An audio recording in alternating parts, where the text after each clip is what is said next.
ఉద్యమాలకు పురిటిగడ్డ అయిన సిద్దిపేటలో రెండవసారి ఏబీవీపీ రాష్ట్ర మహాసభలు నిర్వహించడం హర్షించదగ్గ విషయమని తెలంగాణ ఏబీవీపీ రాష్ట్ర కార్యదర్శి ఝాన్సీ అన్నారు. ప్రభుత్వాలు మారినా విద్యారంగ సమస్యలు మాత్రం మారడం లేదు అని వారు ఆరోపించారు. సిద్దిపేట జిల్లా కేంద్రంలోని ఎమ్మెల్యే క్యాంపు కార్యాలయం పక్కన ఉన్న సావర్కర్ ప్రాంగణంలో ఏర్పాటు చేసిన మీడియా సమావేశంలో ఏబీవీపీ రాష్ట్ర కార్యదర్శి ఝాన్సీ మాట్లాడారు.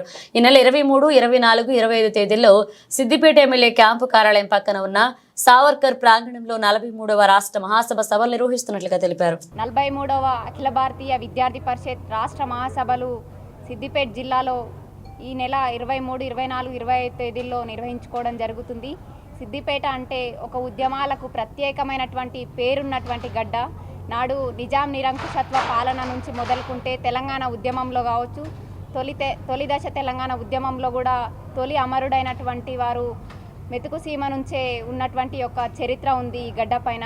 అదే స్ఫూర్తితో విద్యార్థి పరిషత్లో ఎన్నో ఉద్యమాలు చేస్తూ నిరంతరం విద్యారంగ సమస్యలపైన, సమాజం సమస్యలపైన అనునిత్యం పోరాడుతున్నటువంటి చరిత్ర అఖిల భారతీయ విద్యార్థి పరిషత్తి.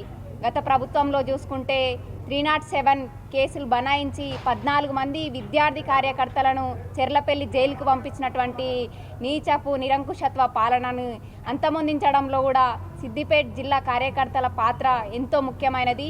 నాటి ప్రభుత్వంలో విద్యా వ్యవస్థ పైన జరిగినటువంటి విధ్వంసాన్ని ప్రశ్నించి ఆ ఉద్యమంలో ముఖ్య పాత్ర పోషించినటువంటి కథనబేరి అనే కార్యక్రమంలో సిద్దిపేట నుంచి తనదైన పాత్రను పోషించి కేసీఆర్ని గద్దెదించినటువంటి ఘనతలో కూడా ఈ యొక్క సిద్దిపేట జిల్లాది ప్రత్యేకమైనటువంటి పాత్ర ఉందని ఎంతో గర్వంగా చెప్పగలుగుతున్నాము.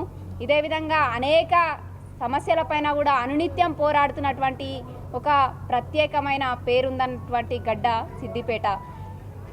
ఈ యొక్క సిద్దిపేటలో గత 2009లో రాష్ట్ర మహాసభలు నిర్వహించుకోవడం జరిగింది.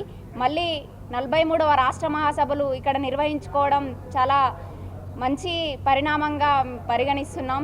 అదేవిధంగా ఈ యొక్క 3 రోజుల రాష్ట్ర మహాసభల్లో ముఖ్య అతిథిగా రాష్ట్ర గవర్నర్ గారు జిష్ణుదేవ్ వర్మ మరియు national all India organising secretary Ashish ji గారు ఈ కార్యక్రమంలో ఉండబోతున్నారు. ఈ 3 రోజుల కార్యక్రమంలో విద్యారంగ మరియు రాష్ట్ర స్థితి పైన తీర్మానాలు ప్రవేశపెట్టి వివిధ రకాల అంశాలపైన చర్చించడం జరుగుతుంది.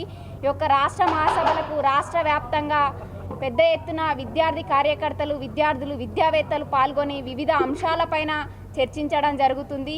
అదేవిధంగా 2వ రోజు ర్యాలీ మరియు బహిరంగ సభ నిర్వహించడం జరుగుతుంది. ఆ కార్యక్రమం